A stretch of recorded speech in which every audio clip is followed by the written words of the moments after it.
आजच्या मननासाठी प्रियानो जो शास्त्रभाग आपण काढलेला आहे तो मार्क शुभवर्तमान याचा 11वा अध्याय आणि आपण प्रियानो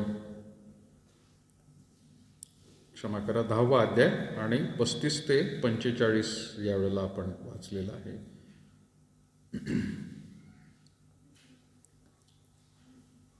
आज माझ्या उपदेशाचा जो शीर्षक आहे तो म्हणजे उत्कृष्ट गोष्टींचा प्रियानो आपण विचार करूया.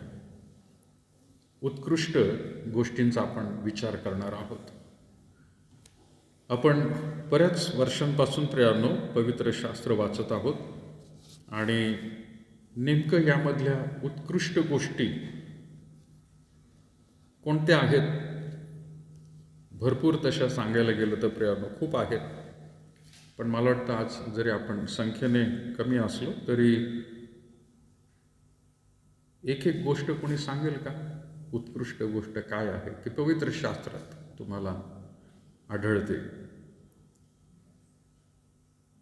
कोणी सांगेल एक एक करून? उत्कृष्ट गोष्ट थोडासा विचार करा. उत्कृष्ट गोष्ट काय आहे पवित्र शास्त्रामध्ये? माझ्याकडे बऱ्याच मी काढलेल्या आहेत उत्कृष्ट गोष्टी काय आहेत. इंग्लिशमध्ये कदाचित आपण त्याला ग्रेट म्हणू. व्हॉट्सॲपवरती एखाद्याने चांगलं कार्य केलं की आपण थम्सअप दाखवतो त्याला, ग्रेट, गुड, व्हेरी नाईस. बायबलमध्ये अशा कोणत्या गोष्टी आहेत की ग्रेट आहेत, थम्सअप त्याला आपण म्हणू की ह्याच्याशिवाय उत्कृष्ट गोष्ट असू शकत नाही? कोणती असेल अशी? कोणीतरी एक एक सांगितलं तर मला वाटतं तुम्हाला जे वाटत आहे तुम्ही ती सांगावी. प्रत्येकाने सांगावा. मला वाटतं अमितपासून सुरू करू आपण. एक एक गोष्ट सांगा. तुम्हाला जे तुम्ही सांगताल ते अगदी बरोबरच राहणार आहे, कारण तुम्ही बायबलमधलं, मी वचन नाही विचारत, पण फक्त एक शब्द सांगा. उत्कृष्ट गोष्ट काय वाटली तुम्हाला? अमित सुरू करू आपण. जीवन. ओके, मला वाटतं थोडंसं सगळ्यांनी मास्क खाली करूनच बोला, कारण माझ्यापर्यंत आवाज येत नाही तुमच्या मास्कमुळे. बोलताना काय करा, खास मास्क थोडासा खाली करा. थोडंसं मास्क खाली करून मोठ्याने सगळ्यांना ऐक. जीवन देणारं जीवन देणारं वचन. वचन महत्त्वाचं आहे. ओके अजित, अजून? येशू ख्रिस्ताचं पुनरुत्थान. ग्रेट, अगदी बरोबर आहे. अमित?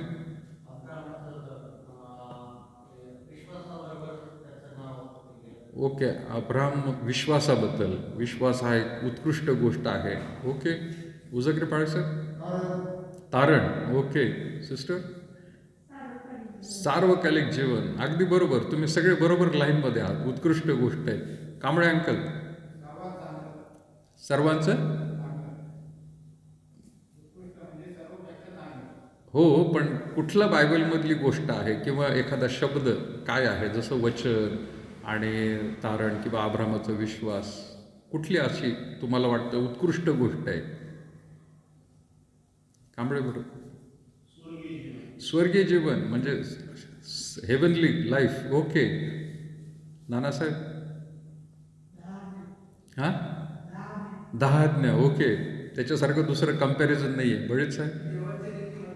देवाचे नीतिमत्व. Okay, very nice. अजून? सागर ब्रदर? येशूचा जन्म. ओके, कसबे साहेब? पापांची क्षमा. Very nice. पप्पू आहे का? प्रभूमध्ये आनंद जीवन. Okay, very nice. Kasbe aunty? सार्वकालिक जीवनाची आशा. Very nice. कामिनी? प्रीती. अरे वा. जॉयसी? प्राण दिला. प्राण एक महत्त्वाचा आहे. आंटी? पापांची क्षमा. Very nice. कांबळे आंटी? जीवन दिलं, प्राण दिलं त्याचं. Okay sister? वचनावर विश्वास. एक एक आहे. ओके, प्रज्ञा? 10 आज्ञा. प्रेरणा? प्रीती. प्रार्थना? विश्वास. पाळकीनबाई? इतरांची सेवा करणे. Very good. थम्सअप सगळ्यांना. फार चांगलं. सगळ्यांनी बरोबर सांगितलं अगदी. आहेत तर तुम्ही बरोबर आहेत. आणि आज माझ्या वचनामध्ये कदाचित आज सर्वच माझे मुद्दे पूर्ण होतील असं नाही, पण मी 9 असे काही गोष्टी काढलेल्या आहेत. 9च्या 9 आज नाही होणार, पण तुम्ही लोकांनी जे सांगितले त्यापैकी काही मुद्दे याच्यामध्ये आज आहेत आणि त्याला आपण उत्कृष्ट म्हणू, ग्रेट म्हणू त्यांना. त्याची कंपॅरिझन कुठंच नाही आहे. तुम्ही सगळ्यांनी जे काही सांगितलं त्याची कंपॅरिझन, त्याची बरोबरी बाकीच्या कुठल्याच धर्मात तर नाहीच, भूतलावरही कुठं तुम्हाला सापडणार नाही. अशी ती गोष्ट बायबलमध्ये प्रियांनो आपल्याला सापडतात. आणि म्हणून माझा सगळ्यात मोठा म्हणजे पहिला जो मुद्दा माझा मी या ठिकाणी मांडत आहे, उत्कृष्ट गोष्ट कोणती आहे पवित्र शास्त्राला धरून, तर ती आहे 1 कोरिंथ 13वा अध्याय. कुणाला माहिती आहे 1 कोरिंथ 13 अध्याय? प्रीती फार महत्त्वाचं आहे नाही का?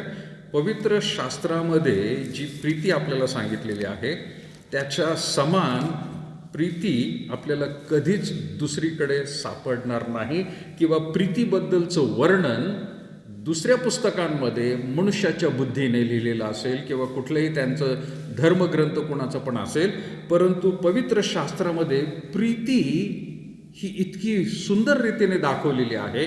आणि नुसतंच त्यांनी वर्णन केलेलं आहे असं नाही, बायबलमध्ये त्याचं वर्णनच प्रीतीचं आहे असं नाही, तर त्या प्रीतीबद्दल कृती ही सुद्धा देवानेच आपल्याला दाखवून दिलेली आहे. आणि कृती काय आहे? प्रीतीची कृती काय आहे? प्रीतीची कृती काय आहे बायबलमध्ये दाखवलेली? येस, पण देवाने कशी दाखवली? त्याने आपला एकुलता एक पुत्र दिला.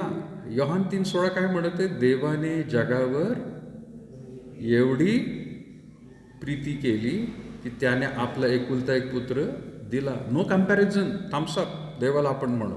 ग्रेट. किती सुंदर देवा. तू प्रीतीचं वर्णन पवित्र शास्त्रामध्ये केलेलंच आहे की जे आपण वाचत आहोत प्रियांनो, परंतु ती नुसती शब्दांमध्ये दिलेली नाही, पण त्यांनी कृतीमध्ये देखील करून दाखवलेली, आणि त्याचं वर्णन देखील आपण योहान 3:16 वाचत आहोत. आणि म्हणून जिथं आपण वाचत आहोत प्रियांनो की कोरिंथीकरास पहिले पत्र याचा 13वा अध्याय, की मी माणसांच्या व देवदूतांच्या भाषांमध्ये बोलत असलो पण माझ्या ठाई प्रीती नसली तर मी वाजणारी थाळी किंवा झंझणारी झांज असा आहे.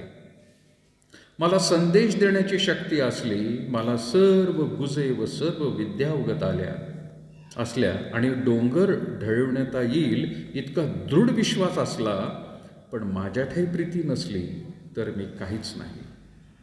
मी आपले सर्व धन अन्नदानार्थ दिले व मी आपले जिवंत शरीर जाळण्यासाठी दिले, पण माझ्या ठाई प्रीती नसली तर मी काहीच नाही. प्रीती सहनशील आहे, परोपकारी आहे. प्रीती हेवा करत नाही, प्रीती बढाई मारत नाही, फुगत नाही, ती गैरशिस्त वागत नाही, स्वार्थ पाहत नाही, चिडत नाही, अपकार स्मरत नाही, ती अनितीत आनंद मानित नाही, तर सत्यासंबंधी आनंद मानते. ती सर्व काही सहन करते, सर्व काही खरे मानण्यास सिद्ध असते, सर्वांची आशा धरते, सर्व संबंधाने धीर धरते. क्षमा करा. प्रीती कधी अंतर देत नाही. संदेश असले तरी ते संपतील, भाषा असल्या तरी त्या समाप्त होतील, आणि विद्या असली तरी ती संपेल, कारण आपल्याला केवळ अंशतः कळते आणि अंशतः संदेश देता येतो. प्रीतीबद्दल सुंदर वर्णन प्रियांनो या ठिकाणी केले. आणि म्हणून जगामध्ये जर कोणी प्रीतीबद्दल काही बोलत असेल तर प्रियांनो संपूर्ण रीतीने ती अपूर्ण आहे असंच म्हणावं लागेल. कारण प्रीतीचं वर्णन पवित्र शास्त्रामध्ये तर केलेलंच आहे, वेगवेगळ्या अंगाने, फक्त मनुष्यांमध्येच नाही तर देवामध्ये आणि माणसांमध्ये सुद्धा कशी प्रीती आहे. माणसांनी माणसांबरोबरच नाही तर माणसांनी परमेश्वरावर देखील कसं प्रेम करावं याचं देखील प्रियांनो वर्णन अद्भुत रीतीने सांगितलेलं आहे. मगाशी बंधू अमितने सांगितलं की अब्रामाने सुद्धा त्याचा विश्वास दाखवलेला आहे. देवाला त्याने आपला एकुलता एक त्याचा पुत्र होता तो त्याने देण्यासाठी तयार झालेला आहे. का बरं तयार झाला? देवाने आज्ञा दिली म्हणून तर नाही, तेवढंच नाही, पण त्याचं देवावर प्रेम होतं आणि म्हणून तो सर्वस्व द्यायला तयार झाला. म्हणजे देवाने आपल्यावरती प्रीती केलेली आहे, पण आपण देखील मनुष्य नात्याने देवावर कशी प्रीती करू शकतो याचं देखील वर्णन पवित्र शास्त्रामध्ये आपल्याला मिळत आहे. आणि म्हणून त्या प्रीतीची तुलना जगातल्या दुसऱ्या कुठल्याही तुलनेबरोबर आपल्याला करता येत नाही किंवा गोष्टीबरोबर तुलना करता येणार नाही. एवढी मोठी प्रीती हा महत्त्वाचा महान विचार आणि कृती बायबलमध्ये प्रियांनो तुम्हाला आणि मला खास करून सापडते. पवित्र शास्त्रामध्ये प्रीतीच्या संदर्भामध्येच आपण प्रियांनो जर म्हटलं तर कदाचित काही लोकांना असं वाटेल की येशू ख्रिस्ताने सुद्धा आपला प्राण दिलेला आहे वधस्तंभावरती. देवाने तर पुत्राला पाठवलं, पण येशू ख्रिस्ताने स्वतःचा प्राण वधस्तंभावर स्वतःहून त्या ठिकाणी तो दिलेला आहे. त्याला तो न देता सुद्धा सर्व काही करता आलं असतं. जी देवाची योजना आहे त्या योजनेप्रमाणे त्याने सर्व काही करू शकला असता प्राण न देता सुद्धा. त्याच्या विरोधकांना देखील प्रियांनो तो थांबू शकला असता. पण तुमच्यावरती आणि माझ्यावरती जे प्रेम होतं आणि देवाकडे जाण्यासाठी आपल्याला प्रियांनो रक्ताची गरज होती. रक्त शिंपडल्याशिवाय आपण देवाकडे जाऊ शकत नाही हे येशू ख्रिस्ताला देखील प्रियांनो चांगलं माहीत होतं. म्हणूनच त्याने प्राण देखील आपला दिलेला आहे. प्रीती होती म्हणूनच प्रियांनो बायबलमधलं सगळ्यात लहान वचन लिहिलं गेलं.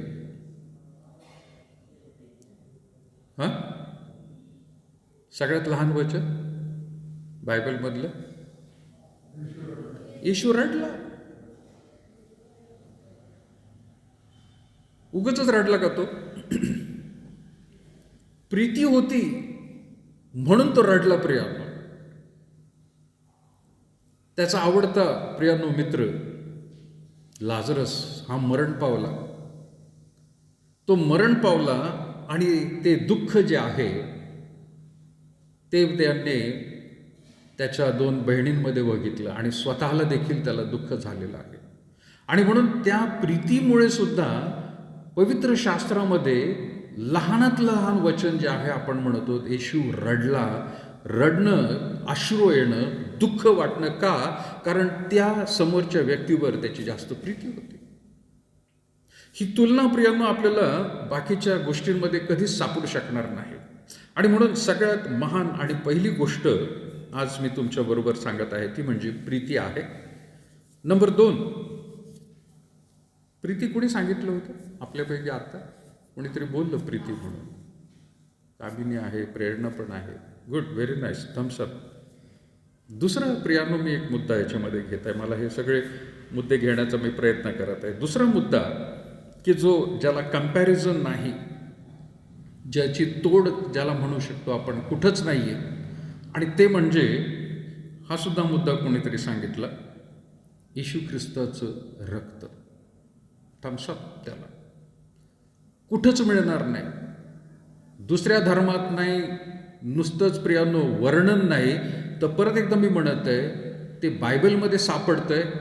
कृतीच्या दृष्टिकोनातून आपण ते पाहत आहोत. येशू ख्रिस्ताचं रक्त हे देखील प्रियांनो तुमच्या आणि माझ्या पापांसाठी एकच प्रियांनो वॅक्सिन आहे. आपल्याला 2 वर्षापूर्वी वाटलं होतं नाही का की ज्यावेळेला कोविड सुरू झाला, बाबा ह्याच्यावर औषधच नाही, सगळीकडे बोंब सुरू झाली. आणि मग काही शास्त्रज्ञ येऊन म्हणायला लागले की नाही, याच्यावर औषध आहे, आम्ही लस शोधलेली आहे. किती आनंद झाला सगळ्यांना. अरे वा, लस शोधण्यात आलेली आहे. लस आली आणि त्यानंतर आधी तर लसच नव्हती, पण त्यानंतर एक आनंद झाला, चला औषध तरी सापडलं बाबा. पण मग सगळेजण म्हणायला लागले की हो, लस आलेली आहे, पण त्याचा एकच डोस नाही, 2 डोस घ्यावे लागतील. म्हणजे काय झालं, त्या लशीला 2 वेळा घ्यावं लागलं. एक पुरं नाही आहे ती. सगळे म्हणाले ठीक आहे, जाऊ द्या, चला हरकत नाही. मग सरकारने कुठंतरी 80 दिवस 82 दिवस सांगितले, मग नंतर कमी करून कुठं 60वर आणले, 50वर आणले, आणि नंतर ऐकलं की मी पार ते 35 आणि 40वर देखील आले. पण ते म्हणे नाही, 1 डोस नाही, 2 डोस घ्यावे लागतील. म्हणजे ह्या आजारापासून जर सुटका पाहिजे असेल कुणाला, तर तुम्हाला 2 डोस घेणं गरजेचं आहे. घेतले का तुम्ही सगळ्यांनी? या अनुषंगाने मी विचारूनही घेते सगळ्यांना. डोस घेऊन आले का तुम्ही? नाहीतर इथं डोस दिला जाईल तुम्हाला, बरं का. आणि सगळ्यांना वाटलं चला झाली सुटका. पण झाली का सुटका वॅक्सिनमुळं? नाही. कोरोना अजूनही आहे, त्याचं अवतार दिसत आहे दर दिवशी. आणि मग आता काय झालं, शास्त्रज्ञ काय म्हणायला लागले, आता काय 2 डोस झाल्यानंतर बूस्टर डोस घ्यावा लागेल, त्याशिवाय गत्यंतर नाही. बूस्टर डोसची आता गरज आहे. आज सकाळीच मी बघितलं एका ग्रुपवरती बूस्टर डोसची टाइम टेबल छापून आलेले. मेपर्यंत ते मिळणार आहे सगळ्यांना.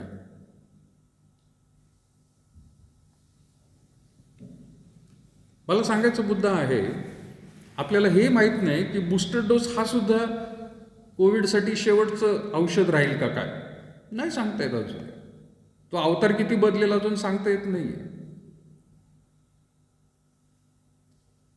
पण पापाचं प्रियानो शालन होण्यासाठी, पापांची क्षमा व्हायची असेल तर एकच वॅक्सिन, आणि ते म्हणजे काय आहे, ते देवबापाने बनवलेले, ते म्हणजे येशू ख्रिस्ताचं रक्त.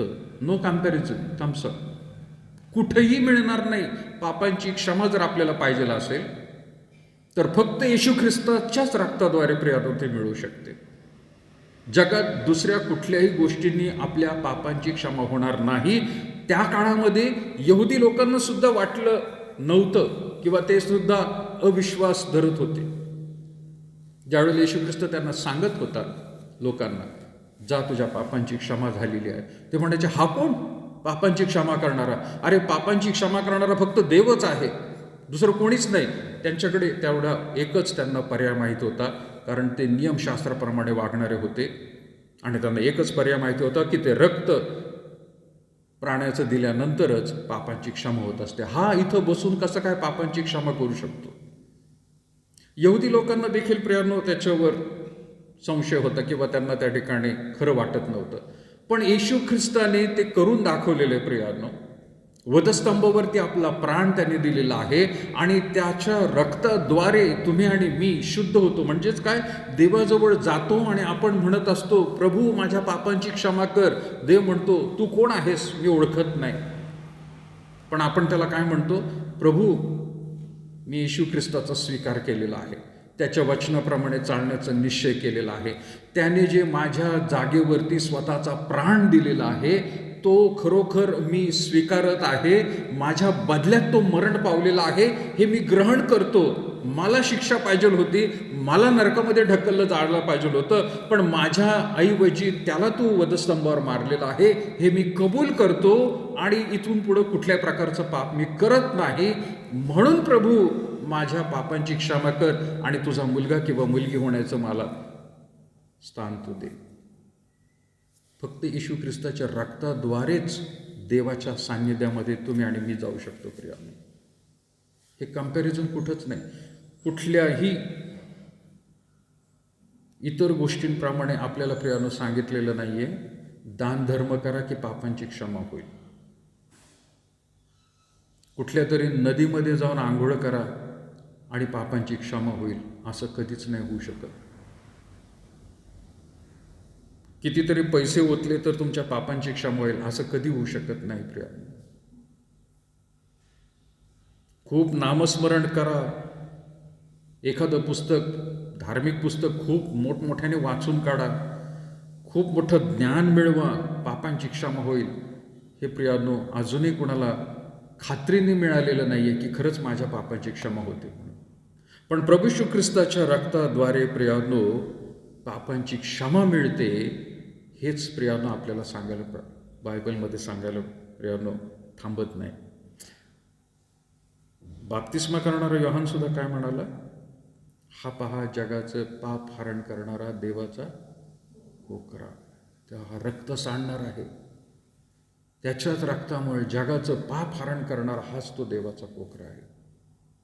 एक वचन, 1, 2, 3 वचन प्रियांनो या संदर्भात आपण वाचूया. ते म्हणजे मत्तई शुभवर्तमान 26वा अध्याय आणि 28 वचन काय म्हणतं बघा. मत्तई शुभवर्तमान याचा 26वा अध्याय आणि 28 वचन. ज्याला कोणाला मिळेल त्याने मोठ्याने वाचावं, वेगवेगळ्या लोकांनी वाचावं. काय म्हणाला येशू ख्रिस्त?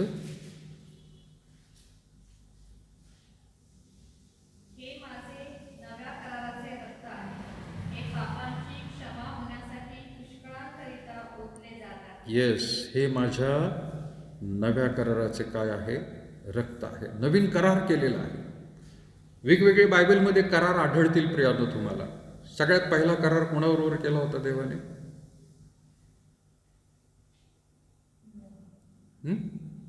माहिती आहे कोणाला? देवाने करार कोणाबरोबर केला? माणसाबरोबर केला. पण कोण माणूस होता?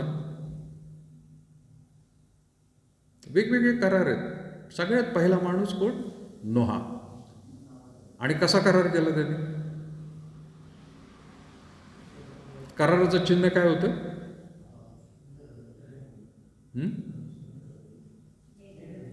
मेघधनुष्य. ई शब्द वापरू नका. ई शब्द वापरायचा नाही. मेघधनुष्य वापरा. शब्द तो ई नाही आपण वापरत, आणि बायबलमध्ये पण तो नाही आहे. सप्तरंगी म्हणा, मेघधनुष्य म्हणा, पण ई वरून शब्द वापरू नका.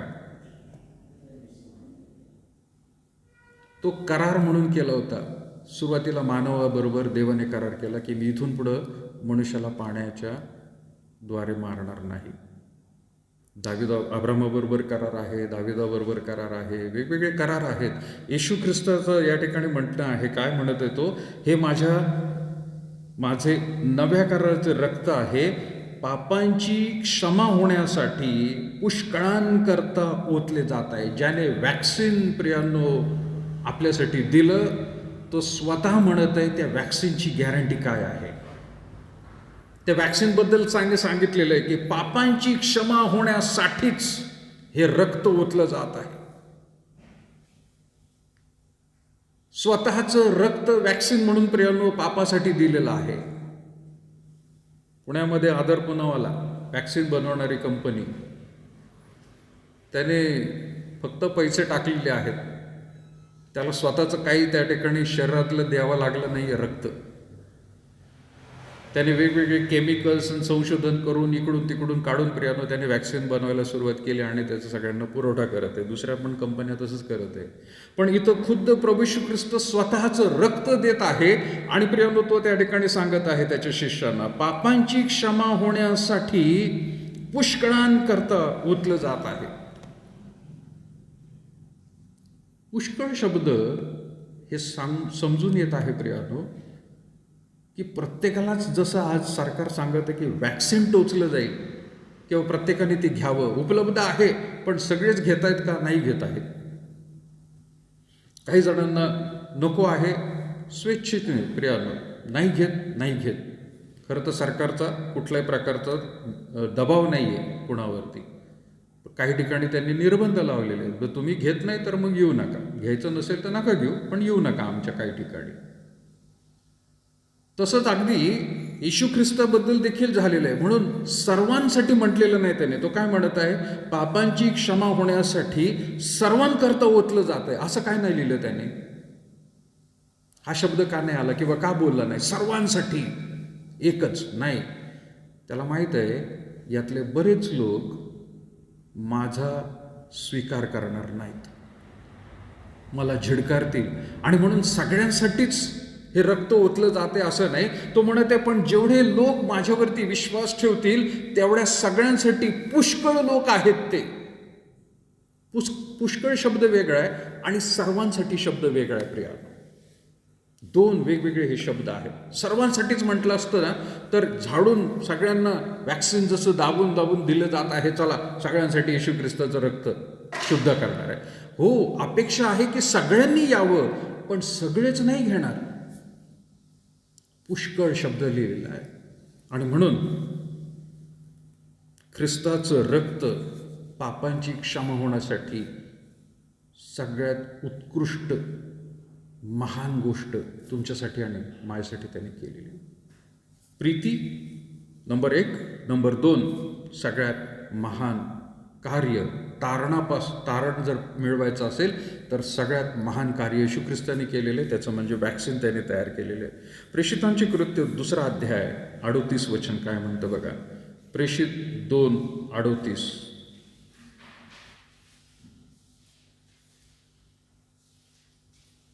इतरांनी वाचावं कोणी सापडल्यावर.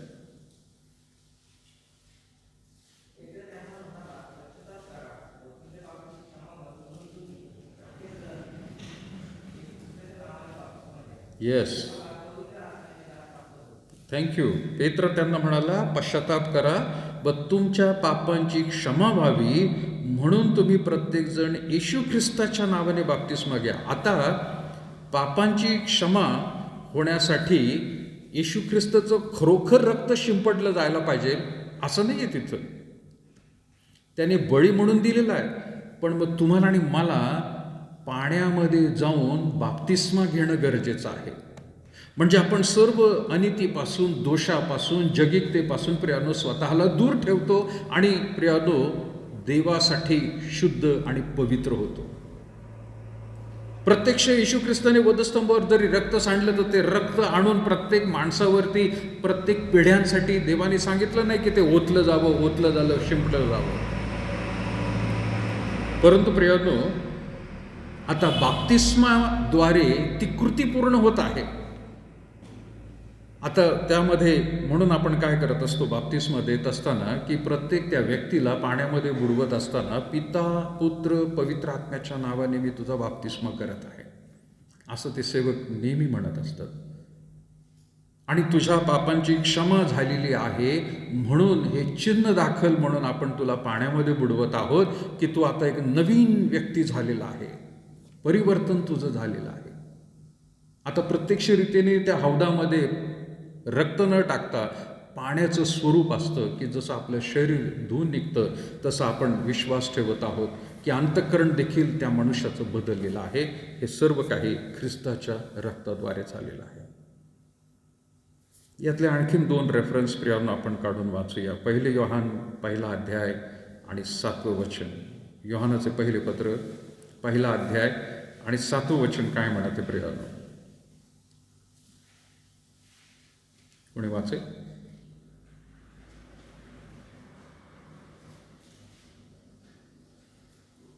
पहिले योहान 1 अध्याय 7 वचन.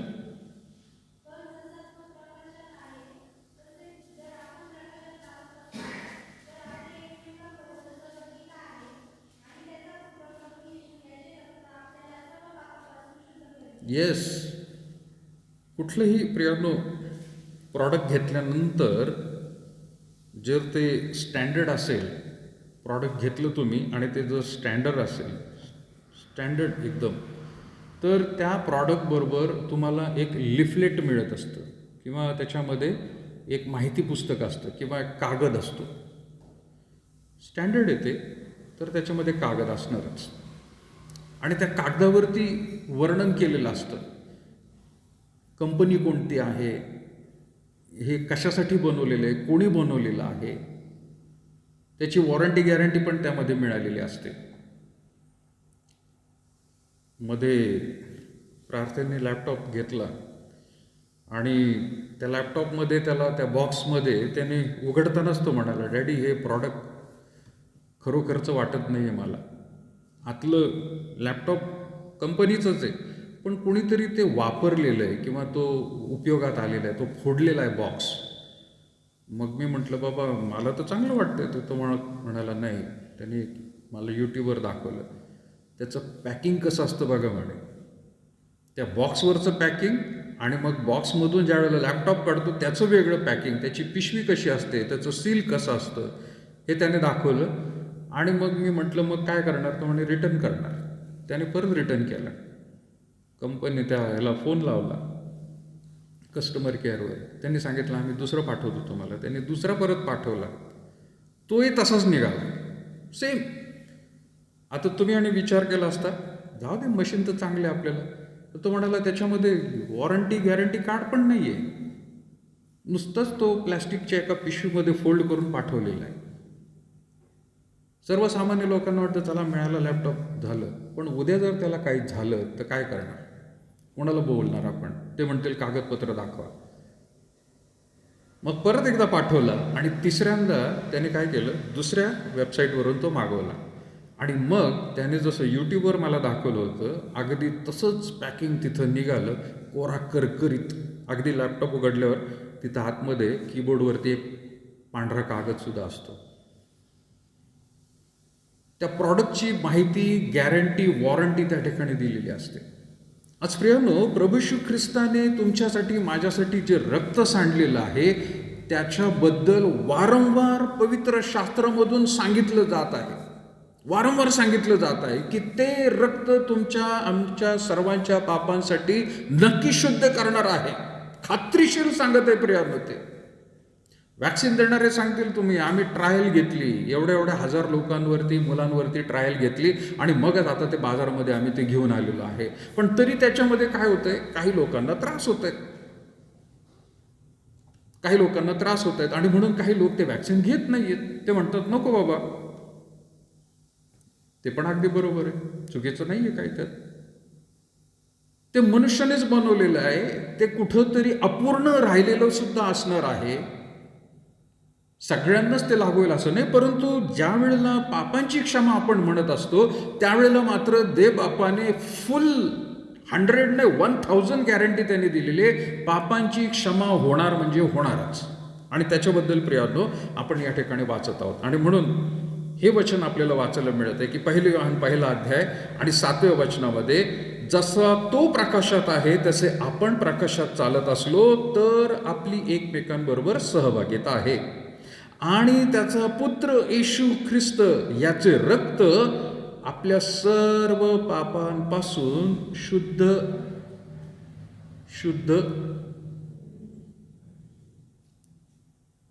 करेल का काय माहित नाही, असं लिहिलंय का?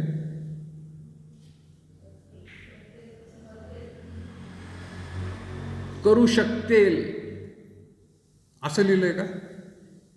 नाही.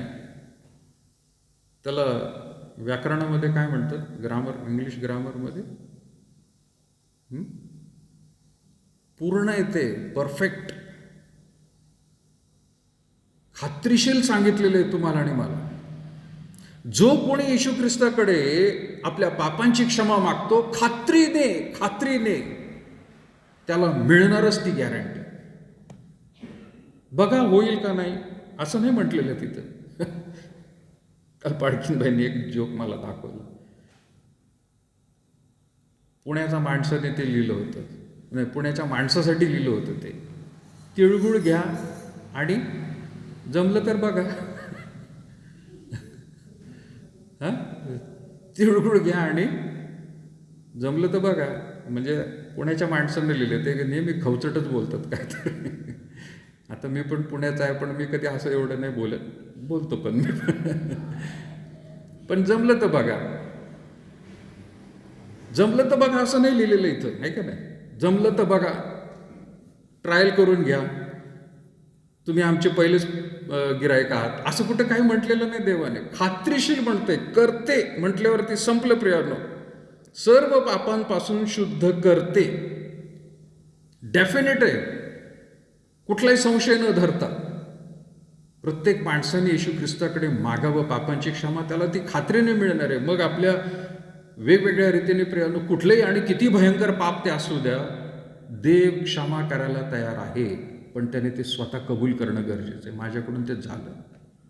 माझ्याकडून ते झालं, होय प्रभू मी ते केलं, मीच तो होतो, पण आता ते करणार नाही, मी सोडून देतो ते पाप, वचनसुद्धा देतो. मग देव तिथं कार्य करायला सुरुवात करतो. इतकं प्रियानो गॅरंटी या रक्ताची आहे, अगदी वॅक्सिनपेक्षाही सगळ्यात भारी प्रियानो त्याने सांगितलेली. शेवटचं त्यातलं वचन वाचूया, इब्री लोकासपत्र 9 अध्याय आणि 11 प्रियानो आपण वाचूया. इब्री लोकासपत्र त्याचा 9वा अध्याय आपण जे मागाशी वाचलेलं आहे.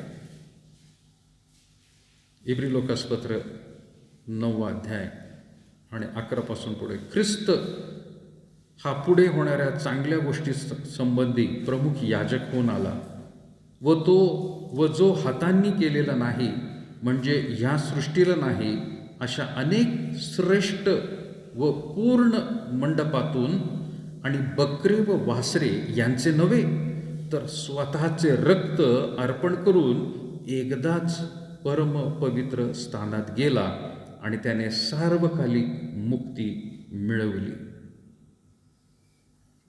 इब्रीचा लेखक प्रियानो तो सांगत आहे, जसं जुन्या करारामध्ये मंडप होता, त्या मंडपामध्ये वेगवेगळ्या गोष्टी, तुम्ही जर वरती 10 वचनं जर वाचली तर तिथं मंडपामध्ये काय काय होतं त्याच्याबद्दल त्याने वर्णन केलेलं आहे.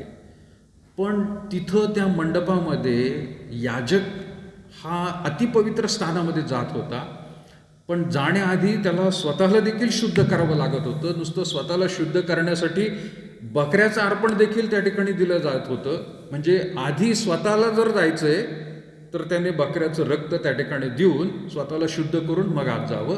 मग त्या ठिकाणी बाकीच्या लोकांसाठी देखील त्याला बकऱ्यांचंच रक्त म्हणजे प्राण्यांचंच रक्त त्या ठिकाणी दिलं जात होतं. हा इब्रीचा लेखक म्हणत आहे, पूर्वीच्या काळी तसं होत होतं निवास मंडपामध्ये जाण्यासाठी, पण आता याजक म्हणून खुद्द देवाचं पुत्र येशू ख्रिस्त जगात आलेला आहे आणि त्याने काय केलेलं आहे त्याच्याबद्दल तो म्हणत आहे की 11 वचन, ख्रिस्त हा पुढे होणाऱ्या चांगल्या गोष्टी संबंधी प्रमुख याजक होऊन आला व जो हातांनी केलेला नाही, म्हणजे या सृष्टीतला नाही, अशा अधिक श्रेष्ठ व पूर्ण मंडपातून. या मोशेने बांधलेलं मंडप जे होतं त्यापेक्षाही कितीतरी सुंदर मंडप, त्यापेक्षाही श्रेष्ठ मंडप ख्रिस्त म्हणून प्रियानं जगात आलेला आहे. शल्मोनाने बांधलेल्या मंदिरापेक्षाही तो चांगला आहे. आणि तो काय म्हणत आहे, बकरे आणि वासरी यांचे नव्हे, तर स्वतःचे रक्त अर्पण करून एकदाच परमपवित्र स्थानात गेला आणि त्याने सार्वकालिक मुक्ती मिळवलेली आहे. तुमच्यासाठी आणि माझ्यासाठी मुक्ती त्याने मिळवलेली आहे. त्या रक्ताची गॅरंटी, वॉरंटी, सगळं काही त्याने दिलेलं आहे. पुढं काय म्हणत आहे प्रियानो, कारण बकऱ्यांचं व बैलांचं रक्त आणि कालवडीची राख अशुद्ध झाल्यावर शिंपडल्याने जर देहाची शुद्ध होईल इतके पवित्र करतात, तर सार्वकालिक आत्म्याच्या योगी ज्याने निष्कलंक अशा स्वतःच देवाला अर्पण केले, त्या ख्रिस्ताचे रक्त आपली सदसद विवेक बुद्धी जिवंत देवाच्या सेवेसाठी निर्जीव कृत्यांपासून किती विशेष करून शुद्ध करील. प्रश्न त्याने विचारलेला आहे. जर कालवडीचं रक्त आणि मग ती राख हे टाकून जर माणसाचं जीवन शुद्ध होत आहे, तर आत्म्यासाठी ह्या येशू ख्रिस्ताने, देवाच्या पुत्राने आपलं जे रक्तच दिलेलं आहे ते तर नुसतं शरीरच नाही, मनच नाही, तो बुद्धी, सत्सद विवेक बुद्धीला देखील शुद्ध करता येते. म्हणजे तुमचे विचार देखील प्रियानो त्या ठिकाणी बदलले जातील. इतकी शुद्धता तो देत आहे ख्रिस्ताच्या रक्तामध्ये. मनुष्य 3 प्रकारे जीवन जगते प्रिया, शरीराने, मनाने आणि आत्म्याने. या तिन्ही गोष्टींना शुद्धता हवी आहे. शरीराला देखील शुद्धता हवी आहे, मनाला देखील शुद्धता आहे आणि आत्म्याला देखील शुद्धता हवी आहे. म्हणजे पवित्र. जसं शरीरासाठी आपण प्रियानो आता ह्या काळामध्ये प्रत्येकजण शारीरिकदृष्ट्या स्वच्छता बाळगत असतो नाही का, सारखे हात धुणं, स्प्रे वापरणं, सॅनिटायझर वापरणं सगळं आहे. पण मग मनावरती काय आहे शुद्ध करण्यासाठी? सॅनिटायझर वापरून निर्जंतुक करता तुम्ही हात. शरीराला देखील शुद्ध करण्यासाठी, निर्जंतुक करण्यासाठी आपण वेगवेगळ्या रीतीने साबण वापरू, शॅम्पूज वापरू. पण मग मन शुद्ध राखायला काय आहे? आत्मशुद्ध राखण्यासाठी काय आहे? येशू ख्रिस्ताचं रक्त आहे.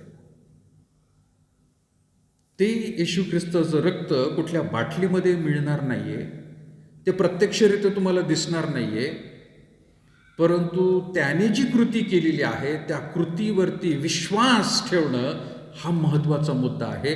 आणि म्हणून मी मगाशी विचारलं काही जणांना की तुमचं महान गोष्ट कोणती वाटते. काही जणांनी विश्वाससुद्धा सांगितलेला आहे. त्या विश्वासाच्या द्वारे तुम्ही स्वीकारता की होय, माझ्या जीवनामध्ये मी अशुद्ध, मी टाकाऊ, नीच, नालायक, पापी होतो, पण देवाच्या समोर येण्यासाठी मला येशू ख्रिस्ताचंच रक्त शुद्ध करतंय आणि त्या खात्रीने मी पुढे येतो.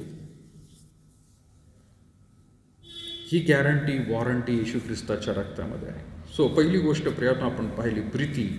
दुसरी गोष्ट आपण पाहत आहोत प्रियानो येशू ख्रिस्ताचं रक्त. तिसरी महान गोष्ट प्रियानो, जर सर्वोत्कृष्ट गोष्ट काय आहे तर ते म्हणजे प्रियानो, मी सांगण्याआधी विचारेल, स्मरण, पवित्र स्मरण. पवित्र स्मरण काय आहे? सर्वोत्कृष्ट गोष्ट आहे. काय पवित्र स्मरण? Spiritual memory. पवित्र स्मरण काय आहे? कोणाला सांगता येईल? मी कशाबद्दल बोलणार आहे? मास्क काढून बोलला तर खरं बरं आहे. थोडा वेळ काढला हरकत नाही, बोलताना काही होणार नाही. पवित्र वचन, ओके. आता मी जो मुद्दा बोलणार आहे त्याच्याबद्दल पवित्र वचन तर आहेच आहे, पण महत्त्वाचं काय अजून? पवित्र स्मरण म्हणत आहे. बायबल तर आपल्या हातात आहे. स्मरण करतो पवित्र. कोणती कृती करतो आपण पवित्र स्मरण करण्यासाठी? प्रभू भोजन फार महत्त्वाचं आहे. त्याला थम्सअप, नो कम्पॅरिझन. आणि त्याच लोकांसाठी आहे की जे त्याच्या सान्निध्यामध्ये खरंच राहत आहेत, पवित्र जीवन जगत आहेत, त्यांच्यासाठी स्मरण आहे. पापी माणसांसाठी ते दिलेलं नाहीये प्रियानो. जर तो पापी आहे आणि त्याने जर प्रभू येशू ख्रिस्ताचा दुसरा जो मुद्दा मी म्हटलं मागाशी की रक्ताचा प्रियानो त्याने स्वीकार केलेला आहे की होय, माझ्यासाठी तो मरण पावलेला आहे, तर त्या व्यक्तीला ह्या पवित्र स्मरणाच्या गोष्टीमध्ये भाग घेण्यासाठी देव बोलवत आहे. ये, पवित्र स्मरण कर. आणि त्यावेळेला सुद्धा आपण काय करतो प्रियानो? स्मरण करतो. होय, आठवतो. आपण प्रत्यक्ष नव्हतो तिथे 2022 वर्षापूर्वी म्हटलं तर आता, की ज्यावेळेला येशू ख्रिस्ताने रक्त सांडलं प्रियानो, आपण नव्हतो. पण ते स्मरण करण्यासाठी पवित्र शास्त्राने सांगितलेलं आहे की हे गॅरंटीड आहे, देवाचं वचन सांगत आहे, तर माझा देखील विश्वास आहे. ते स्मरण करतो आम्ही. असं नाही तो मिळाला माझ्यासाठी, खाल्ली भाकर, हो तो मिळाला माझ्यासाठी त्याला नाही. ते स्मरण म्हणजे आहे मी तेवढ्या गांभीर्याने परत एकदा देवासमोर येतो. मागच्या वेळेला प्रभुभोजन जे घेतलं आहे, तर आज मी परत एकदा प्रभुभोजन जर घेणार आहे, तर या मधल्या काळामध्ये 1 महिन्याच्या काळामध्ये कुठं माझ्याकडून परत एकदा काही घडलं का? असं तर दर दिवशी करायला पाहिजे. खरं तर सकाळपासून संध्याकाळपर्यंत जे काही घडलेलं आहे त्याचं खरोखर पापांची क्षमा मागून मगच झोपलं पाहिजे. जर तसं नाही केलं तर प्रियानो, कदाचित आपण डोळे उघडू किंवा नाही उघडू दुसऱ्या दिवशी, पण पापाची कबुली न करता जर आपण त्या ठिकाणी मरण पावलो, सुटका नाहीये प्रियानो. डेफिनेट मी नाही सांगते, बायबल सांगते, डेफिनेट नरकामध्येच जाणार आहोत आपण, एक जरी ते पाप काय असलं तर. आणि म्हणून दर दिवशी ते करणं गरजेचंच आहे. परंतु जर मागील महिनाभरामध्ये प्रभुभोजन घेण्याआधी, त्या पवित्र विधीमध्ये जाण्याआधी मला स्वतःचं आत्मपरीक्षण करणं गरजेचं आहे की मी कुठल्या रीतीने खरंच मनुष्याला ठेच लावली का, देवाला ठेच लावली का, मी कोणती गोष्ट देवाला सांगितलं होतं, प्रॉमिस केलं होतं, ते मी पाळलं का? जर नसेल ते पाळलं तर खात्रीने प्रियानो त्याचा पश्चाताप करणं गरजेचं आहे. आणि मग त्या मेजामध्ये भाग घेणं गरजेचं. मग ते व्यसन असू द्या प्रियानो, ते कुठलं पाप असू द्या, माणसाविरुद्ध देवाविरुद्ध असेल, कदाचित काही लोकांना तुम्हाला माहिती नसेल की तुम्ही काहीतरी ती कृती केलेली आहे, पण देवाला चांगली माहीत आहे. त्या गोष्टींची क्षमा मागणं प्रियानं फार महत्त्वाचं आहे. आणि म्हणून सगळ्यात महत्त्वाचं उत्कृष्ट स्मरण म्हणजे काय, तर आत्मिक स्मरण जे आहे ते तुम्हाला आणि मला करणं गरजेचं आहे. पाऊल तेवढ्यासाठी प्रियानो 11व्या अध्यायामध्ये काय म्हणतो बघा. जर आपण उलटलं 1 कोरिंथ्याचा 11वा अध्याय, आपण नेहमी प्रभू भोजनाच्या वेळेला हा शास्त्रभाग वाचत असतो. कोरिंथकरास पहिले पत्र 11वा अध्याय 23 पासून मी पटकन 26 पर्यंत वाचतो. कोणीतरी वाचा, नाही तर 23 पासून 26 पर्यंत कोणीतरी पटकन वाचा. दुसऱ्या एका माणसाने स्त्रीने वाचले तरी चालेल.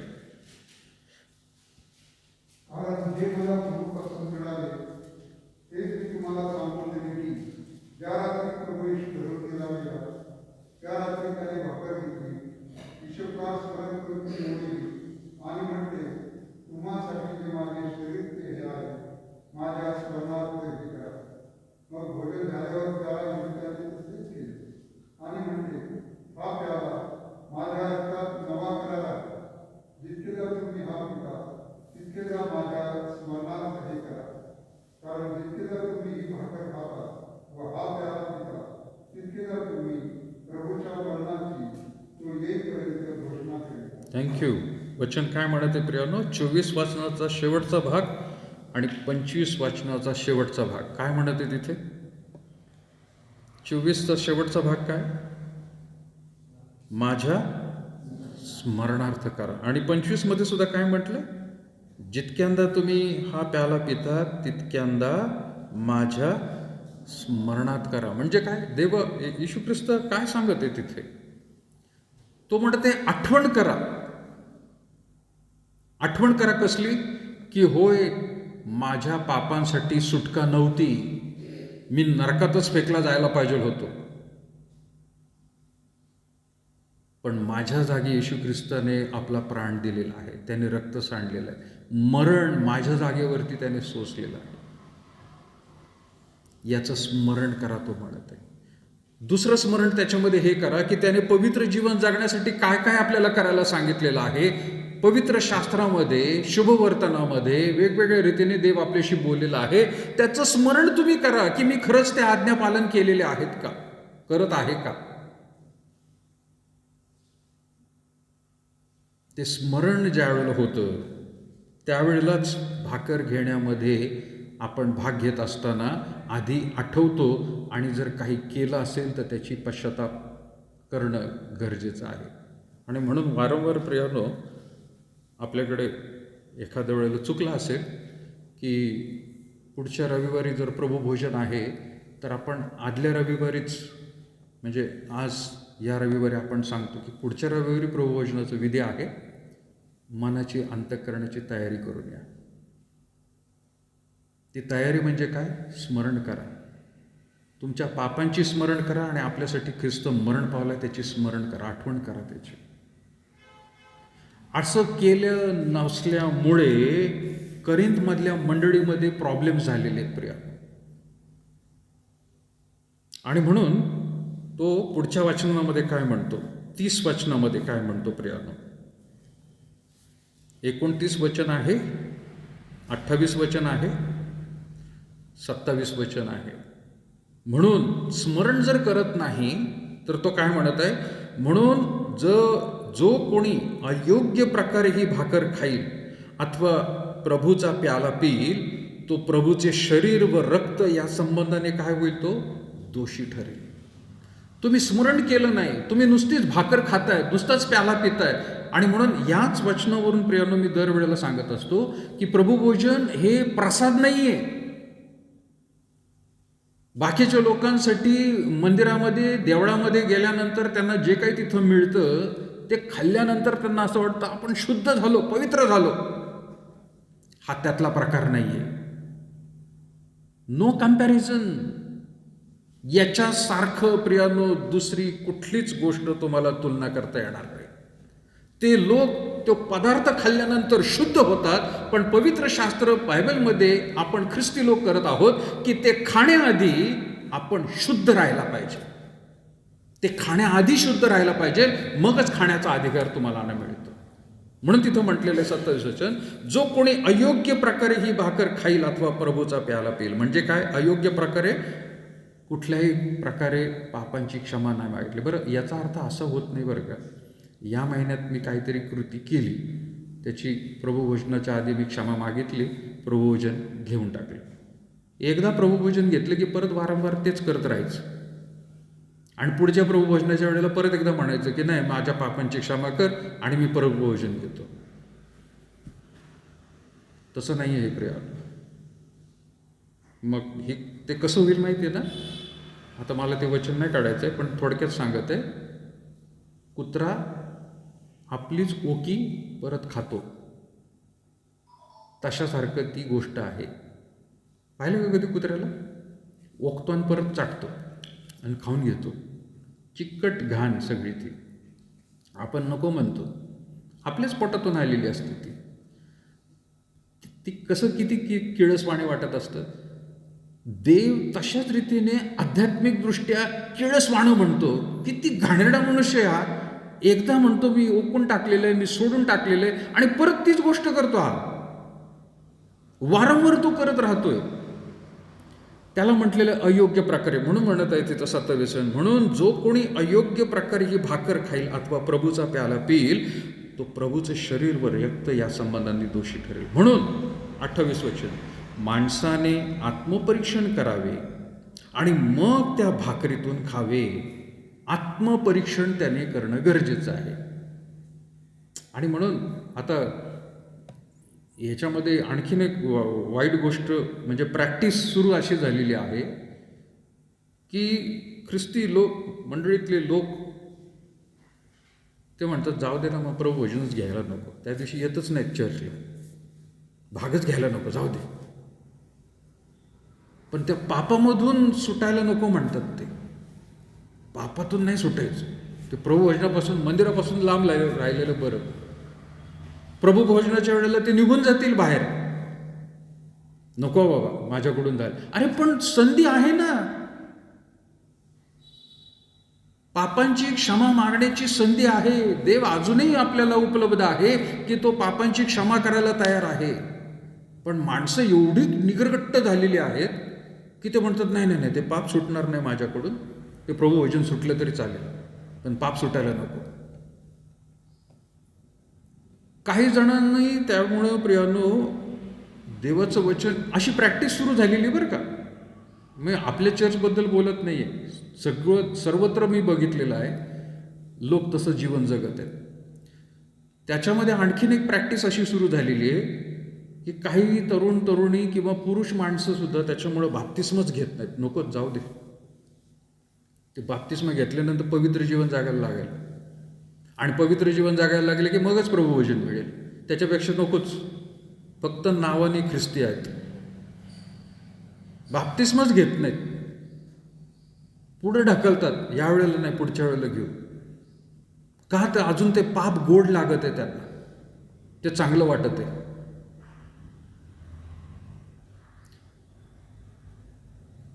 अठ्ठावीस वचन म्हणून पाऊल म्हणत आहे करेंच्या मंडळीला. अशी लोक तिथं सुद्धा होती बरं का, करेंच्या मंडळीमध्ये. म्हणून तो म्हणत आहे, म्हणून माणसाने आत्मपरीक्षण करावे आणि मग त्या भाकरीतून खावे व त्या प्याल्यातून प्यावे.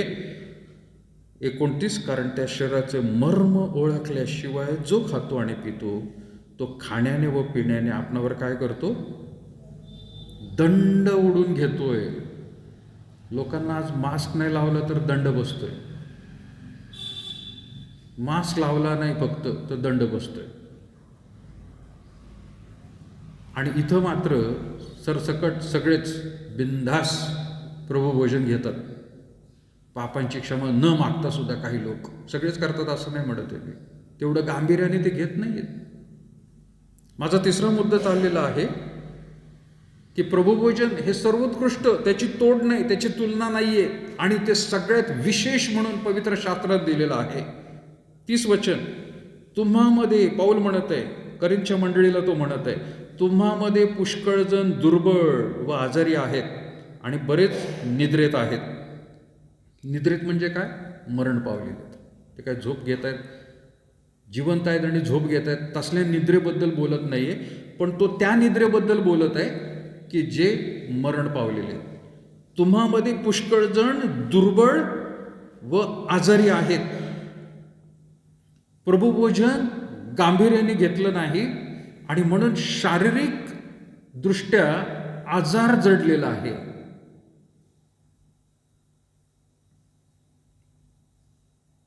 जर त्याने पापांची क्षमा, म्हणजे बघा, आध्यात्मिक आणि मानसिकरित्या कुठला दोषामध्ये तुम्ही जर आहात तर त्याचा परिणाम शरीरावरती होतो. हे वचन सांगत आहे तिथं. कुठल्या आध्यात्मिक पापामध्ये तुम्ही आहात, त्याची कबुली केली नाही, तुम्ही मानसिक पापामध्ये कुठेतरी आहात, त्याची कबुली देवाजवळ केली नाही, तर ह्या गोष्टींचा परिणाम तुमच्या शरीरावर होतो आणि तुम्ही शारीरिकदृष्ट्या आजारी पडता. आणि पडले तिथं काही लोक.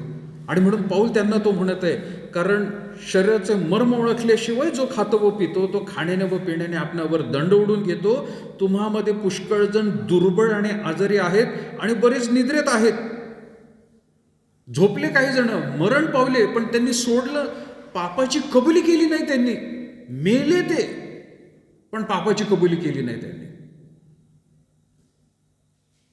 किती निग्रगट्ट म्हणता येईल त्या लोकांना. आता मी नाही म्हणत हे सगळं, पण पाऊलच स्वतः म्हणतोय. शेवटच्या भागात काय म्हणतोय 30 वचनाचा, याचे कारण हेच म्हणजे कोणतं? वरती जे त्याने सांगितलं, अयोग्य प्रकारे भाकर त्यांनी खाल्ली. त्याने सोल्युशन सांगितलंय पुढं, याच्यावर उपाय सांगितलेला आहे 31 वचनामध्ये. आपण आपल्या न्यायनिवाडा केला असता तर आपल्यावर दंड ओढवला नसता. ज्या अर्थी आपल्यावर दंड ओढवला आहे त्या अर्थी आपल्याला प्रभूकडून शिक्षा होत आहे. हे माणसाने ओळखायला पाहिजे का नाही? म्हणजे मनुष्य ज्या वेळेला शारीरिकदृष्ट्या आजारी पडतो त्यावेळेला त्याने चाचपडून पाहिलं पाहिजे आपलं शरीर, आपलं मन आणि आपला आत्मा, याच्यामध्ये कोणता व्याधी आहे. आपण डॉक्टरकडे जातो आणि चाचण्या करून घेतो प्रियांनो.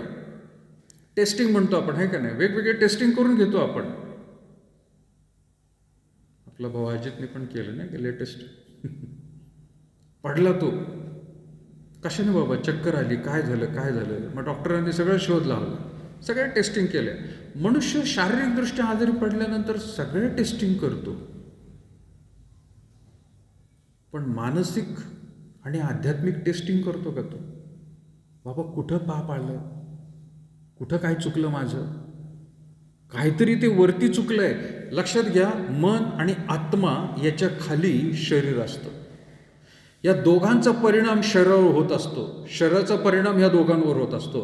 पण सगळ्यात वरती मन आणि आत्मा असतो. याने काही कृती केलेली असेल या दोघांनी, यातली एकाने जरी कृती केली पापाची कृती, त्याचा परिणाम मनावर होतो, त्याचा परिणाम शरीरावर होतो. आत्मेने जर काही कृती केली असेल तर तिघं जोडलेले आहेत. पण जर तो ट्रायंगल बघितला तर प्रियांनो तो वर आहे.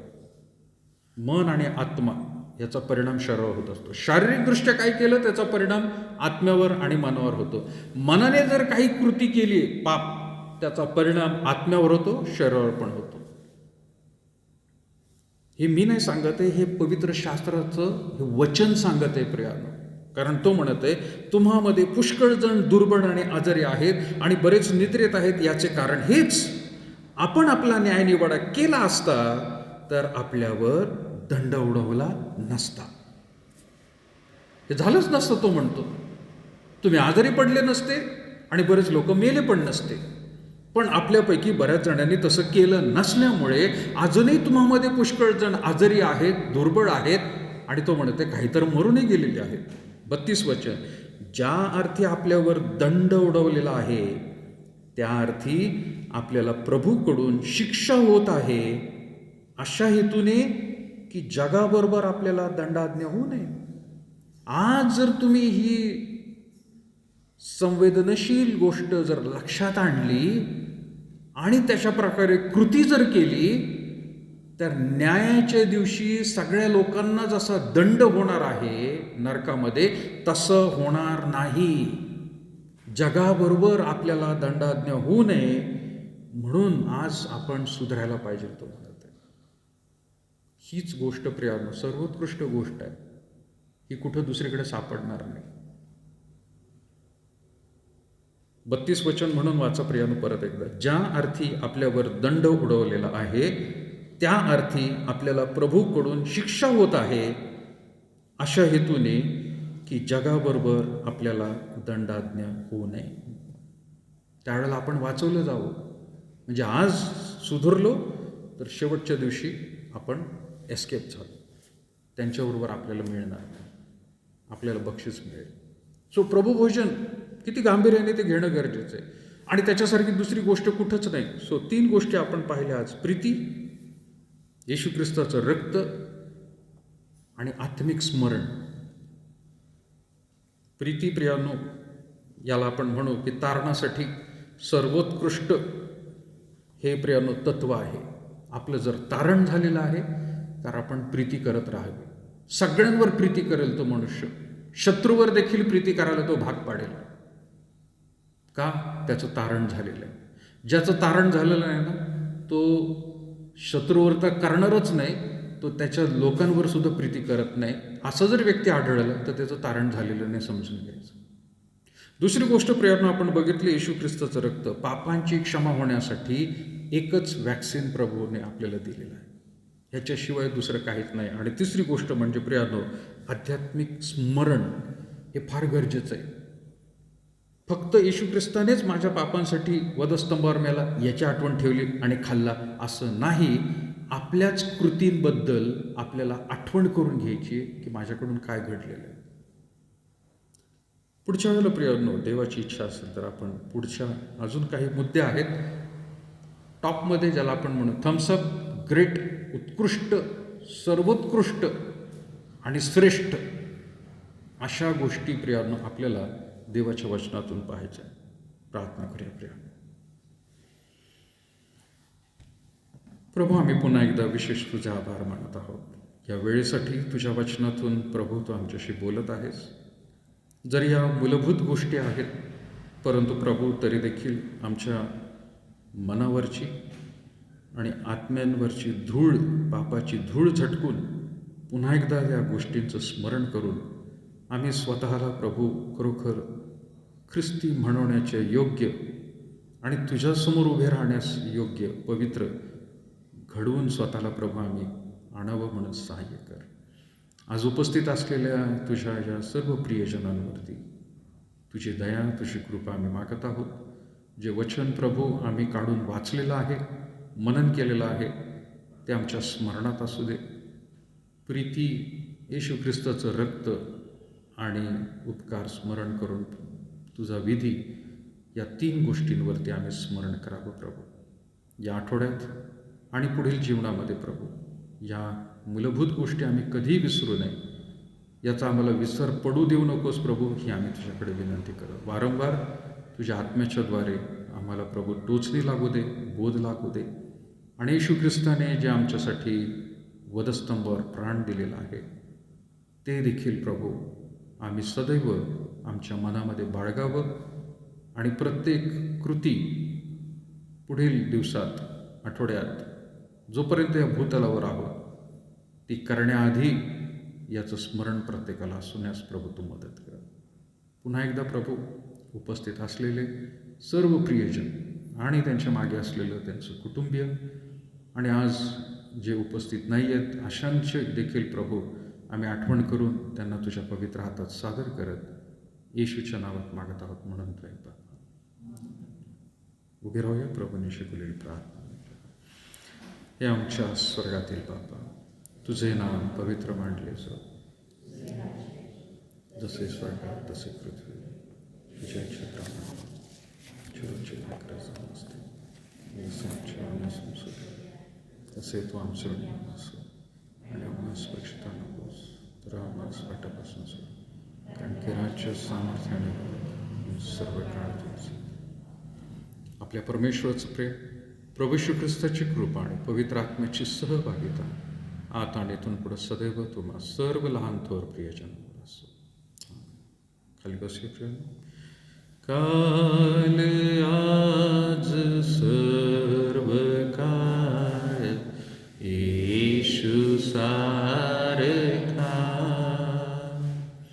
सर्व बदलती तरी येशू सारखा. धन्य त्याचे नाव, धन्य त्याचे नाव, सर्व बदलती तरी येशू सारखा.